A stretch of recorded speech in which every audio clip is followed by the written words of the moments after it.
Joe wants to know, what are the top three issues of facing Ohio right now? And if you want to pivot into what do you think the top three issues facing the country right now are after that? Well, the top three issues in Ohio I would see as first, we've got to get these assault weapons off our streets. There's real fear that parents have when they drop their kids off in school, that people have in public spaces. Never before have we seen people feel that they have to kind of shopping mall or at a concert or in church, in any kind of a public space. And so we're at a time where are looking for those who understand the concern they have about security.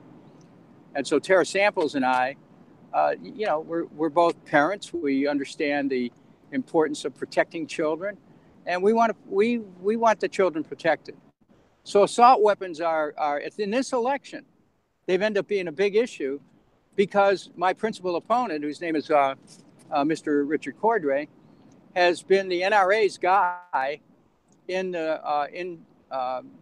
Columbus when he was the Attorney General of the state of Ohio. He knocked down, get this, he knocked down an assault weapons ban that the city of Cleveland had. I mean, it's inexplicable. This guy's a Democrat. He's working for the NRA, knocking down an assault weapons ban, and he went beyond that. He, on behalf of the NRA, as the Ohio Attorney General, he went into court in a case called the NRA or McDonald versus the city of Chicago, and he knocked down Chicago's gun laws, which affected, in the U.S. Supreme Court, which affected cities across the country and their ability to pass laws to protect themselves.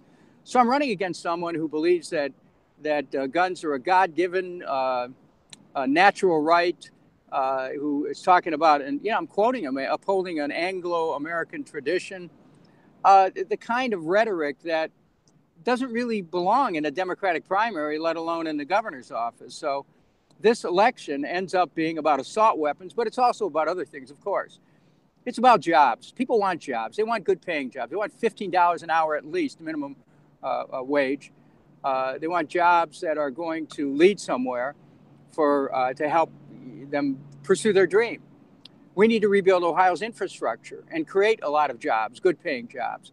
We need to have healthcare for all, which will enable more jobs to be created in healthcare, but also people will be able to take more money home because they won't be in hock to the insurance companies with their premiums, copays, and deductibles.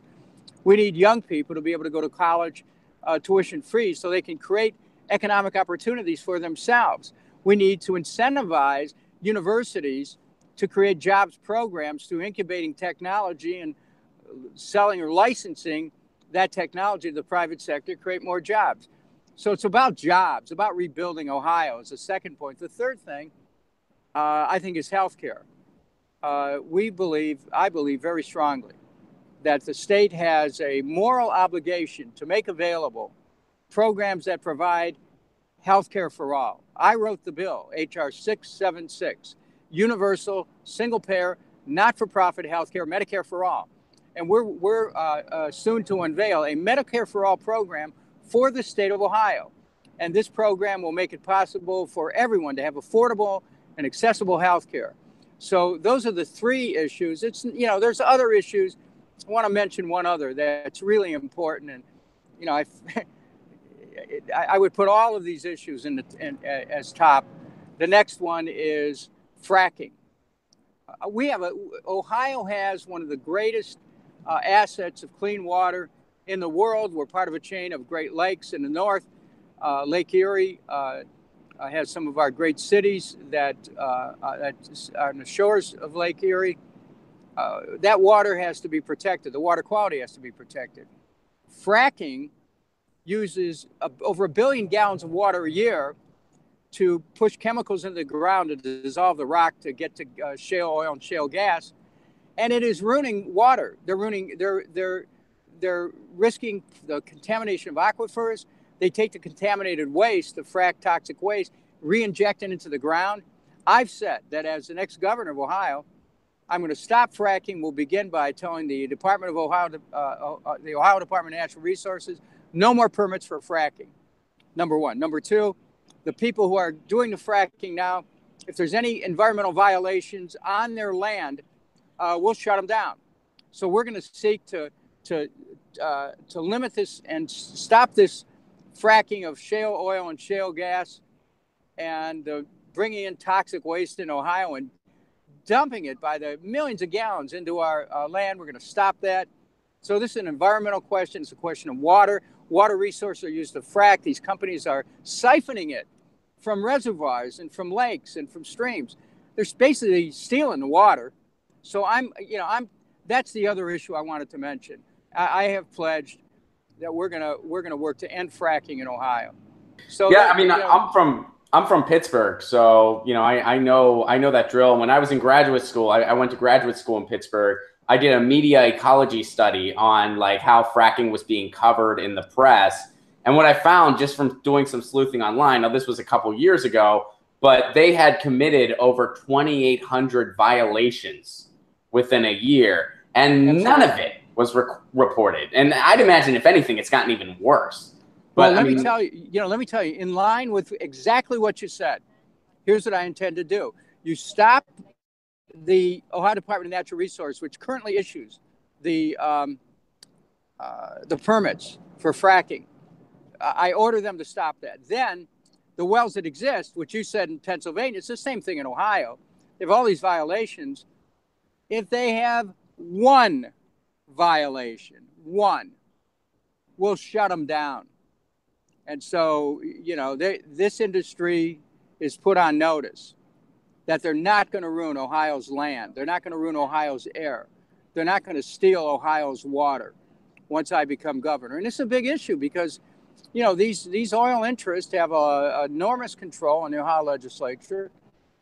So this is another example why the election of myself, my running mate Tara Samples, represents a new direction in one of Ohio's biggest states, a direction where we create safe space by getting rid of the soft weapons, where we create jobs that are good paying jobs, that are sustainable jobs, that don't depend on ruining the earth, the water, the land, where we improve the health of our people in every way, and where we also protect our water, protect our land, protect our air.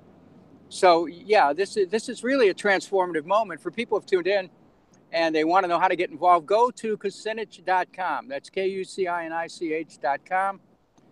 We have a dynamic campaign. And I have a running mate that when we're elected, she will be the first African-American Democrat ever elected in the history, statewide in the history of the state of Ohio. So our ticket's about diversity, it's about inclusion, it's about a dynamic approach to governance, and it's about overturning the status quo, which hasn't served the people of the state. Hey guys, thanks for watching. That was a clip from Get Your News On with Ron, the world's first viewer-curated streaming news show. What does that mean? That means I log on to a stream and people tweet me articles over on Twitter at Ron Placone, or they use our Reddit subsection, which is just Get Your News On with Ron over on Reddit. And that's how we build the show. I'm seeing all these articles for the first time. We are literally getting our news on together. Follow me on Twitter at Ron Placone so you can participate. And this show streams live every Tuesday through Friday at 10 a.m. Pacific Standard Time. So please do tune in. If you want to support this show, you can do so over on patreon.com/Ron Placone, where for as low as $1 a month, you get access to exclusive podcasts every week, exclusive videos, free tickets to shows when I'm performing in your town, and more for as low as $1 a month. Please do consider it. Thank you so much for your support. This has been Get Your News On with Ron.